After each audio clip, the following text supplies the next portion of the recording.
दोस्तों, अरुंधति राय हिंदुस्तान का ही नहीं अब बल्कि पूरी दुनिया का एक बहुत मोतबर नाम, बहुत दानिश्वर नाम। और वो हमेशा ऐसे मौज़ूआत पे लिखती हैं जो बहुत चुपते हुए मौज़ूआत हैं और जिंदगी की हकीकतों से करीब तर, समाज की हकीकतों से करीब तर मौज़ूआत। उनकी एक अंग्रेजी की किताब है छोटी सी, capitalism a ghost story. Capitalism a ghost story, उसका तर्जुमा हाल ही में फिक्शन हाउस ने शाया किया है। मुतली सदर साहब ने अच्छा तर्जुमा किया है, रवां तर्जुमा किया है इस किताब का। छोटी सी किताब है, सरमायादारा निज़ाम, एक अलमनाक कहानी। अरुंधति राय इस किताब के अंदर बहुत दिलचस्प अंदाज में ये बताती हैं कि जो सरमायादारा निज़ाम है, इसने किस तरीके से आहिस्ता आहिस्ता जिंदगी के तमाम शोबों पर, सिर्फ माशी शोबे पे नहीं बल्कि समाजी शोबे पे, आर्ट पर, इवन ये कि चैरिटी तक के जो शोबा है उस तक पर जो है अपने पंजे किस तरह खामोशी के साथ गाड़ लिए हैं। तो इसके अंदर ये बताती हैं कि जमीनों पर और जायदादों पर ये किस तरीके से कब्जे इन्होंने हिंदुस्तान के हवाले से भी इन्होंने बात की है कि हिंदुस्तान के हवाले से किस तरह की है। फिर निजी कारोबारी कंपनियां जो हैं पूरी दुनिया के अंदर, वो किस तरह आर्ट को प्रमोट करती हैं। यानी आर्ट एक दायरे के मुसव्वरी है, मौसीकी है और बहुत सारे इसके शोबे हैं, लेकिन आर्ट को प्रमोट करने में भी निजी कारोबारी कंपनियां जो है ये भी अपना एक थोड़ा सा होल्ड रखती हैं। आपने देखा होगा कि पाकिस्तान में भी बहुत सारे जो अदबी मेले होते हैं, उन अदबी मेलों के स्पॉन्सर्स कौन होते हैं। इसी तरीके से हिंदुस्तान के अंदर भी जो अदबी मेले होते हैं, दुनिया भर के अंदर जो अदबी मेले होते हैं, उनके स्पॉन्सर कौन होते हैं। उनके स्पॉन्सर ज्यादातर मल्टीनेशनल कंपनीज होती है। तो ये मल्टीनेशनल कंपनीज को क्या पड़ी है कि वो आर्ट को प्रमोट कर रहे हैं, शायरी को प्रमोट कर रहे हैं, मुसव्वरी को प्रमोट कर रहे हैं, अदब को प्रमोट कर रहे हैं, आर्ट को प्रमोट कर रहे हैं। आपको मालूम है कि यहाँ तो इनामात भी, आदम जी इनाम और यूबीएल इनाम और ये इस तरह के इनामात हमारे यहाँ दिए जाते हैं। जो कॉर्पोरेट सेक्टर की जो कंपनीज हैं, निजी कंपनियां हैं, सरमायादाराना कंपनियां, वो इसको बहाल करती हैं। तो वो क्यों रखती हैं, इन्होंने ये बताया है कि असल में आर्ट को भी कंट्रोल्ड करके रखा जाता है। तो उसको चैरिटी जब की जाती है, जब पैसा उसके अंदर डाला जाता है, तो उससे जो है निजी कंपनियां नजर रखती हैं कि आर्ट में क्या हो रहा है, क्या नहीं हो रहा है, क्या छप रहा है, क्या नहीं छप रहा है, क्या बन रहा है, क्या नहीं बन रहा है, क्या शायरी हो रही है, क्या शायरी नहीं हो रही है। और किसी भी तरीके से कोई भी शोबा समाज का जो है, इंसान की जिंदगी से ताल्लुक रखने वाला, वो कारपोरेट सेक्टर से या निजी कंपनियों से, सरमायादारा निजाम की गिरफ्त से बाहर ना रहे। तो इसी तरीके से अब देखें, अंदाजा लगाएं कि रॉकफिलर कंपनी और फोर्ड कॉर्पोरेशन ने जो है वो सबसे पहले ये यूएनओ का रोल डाला कि यूएनओ बननी चाहिए। फर्स्ट वर्ल्ड वॉर के बाद लीग ऑफ नेशंस बनी और उसके बाद फिर के बाद यूएनओ बनी।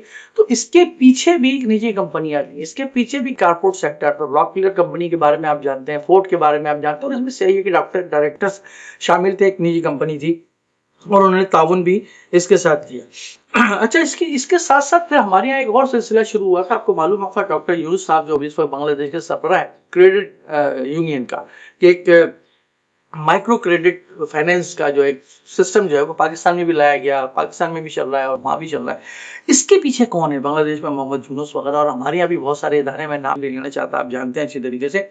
इनके पीछे भी अगर आप देखेंगे तो इन्होंने ये बताया है बाकायदा हवालों के साथ कि इनके पीछे भी जो फंडिंग है वो ज्यादातर इन्हीं कारपोरेट सेक्टर की फंडिंग, यानी चैरिटी तक में, नीचे तक जाकर ये सरमायादारा निजाम जो है वो लोगों को गिरफ्त में रखा हुआ है। फिर बड़ी दिलचस्प अंदाज में अरविंद केजरीवाल जो दिल्ली के मेयर भी रहे और वहाँ बड़ा एक आम आदमी पार्टी के हवाले से, तो इन्होंने पूरा बताया कि इनकी जो तंजीम है पूरी, उसने जो है वो कितना फंड जो है वो NGO जो है वो कितनी, फोर्ड फाउंडेशन से जो है कितनी माली मामलत ये हासिल करती है। अन्ना हजारे एक बहुत मशहूर हिंदुस्तान के हवाले, जाहिर है कि इन्होंने हिंदुस्तान के हवाले से ज्यादातर बातें लिखी हैं।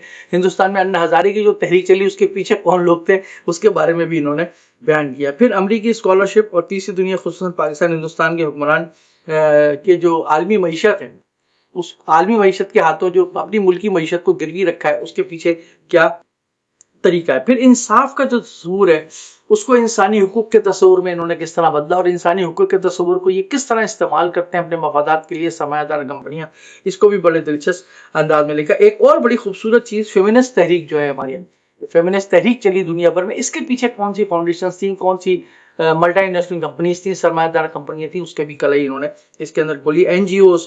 और फिर आप देखें कि नेल्सन मंडेला की जो तहरीक थी, नेल्सन मंडेला जो है जब हुक्मरान बने, उसके पीछे भी कुछ ना कुछ कहानी थी। तो जंग लड़ने, एक बहुत खूबसूरत जुमला इन्होंने लिखा है कि जंग लड़ने के लिए हथियारों की जरूरत है, जंग लड़ने के लिए हथियारों की जरूरत है, या हथियारों की मार्केट बनाने के लिए जंगों की जरूरत है। इस पर भी हमें और کرنا چاہیے۔ مکیش امبانی، یہ کیسے ممکن تھا کہ مکیش امبانی ان کی تحقیق سے نہ بچیں؟ تو مکیش امبانی کی جو پوری سرمایہ دارانہ نظام ہے اس نے بنایا وہ، اس کے پیچھے کون کون لوگ ہیں اور اس کو وہ کس کس طریقے سے فنڈ کرتے ہیں مختلف شعبوں کے اندر، اس کو بھی انہوں نے بہت خوبصورت انداز میں بیان کیا ہے۔ اور ہندوستان کی جو مختلف ریاستیں وہاں جو بغاوتیں ہو رہی ہیں وہاں وہ کیوں بغاوت کر رہے ہیں، اور وہاں پر جو منرلز پڑے ہیں ان منرلز پر کس طریقے سے سرمایہ دار کمپنیاں نظر جما کے رکھی ہوئی ہیں اور قبضہ کرنے کے چکر میں، اس کو بھی اس چھوٹی سی کتاب میں بیان کیا۔ چھوٹی سی کتاب ہے یہ ہے تو یہ کتاب تقریباً 136 صفحے کی، جو ترجمہ پتری صدر صاحب نے اچھا ترجمہ کیا اس کتاب کا، رواں ترجمہ کیا ہے، فکشن ہاؤس نے بہت اچھا چھاپا ہے۔ لیکن یہ چھوٹی سی کتاب آپ کی آنکھیں کھولنے کے لیے کافی ہے کہ سرمایہ دارانہ نظام کس طرح عالمی سرمایہ دارانہ نظام سے لے کر کے نیچے ہماری زندگیوں میں چیریٹی تک، کھانا کھلانے تک، جو روڈ پر بیٹھ کے کھانا کھلا رہی ہیں تنظیمیں، ان کے پیچھے تک کس طرح عالمی سرمایہ دارانہ نظام اور اس کا ذہن کام کر رہا ہے اور اس کے کیا مفادات۔ اس کتاب کے اندر آپ پڑھیں گے سرمایہ دارانہ نظام، ایک المناک کہانی، اروندھتی رائے، فکشن ہاؤس۔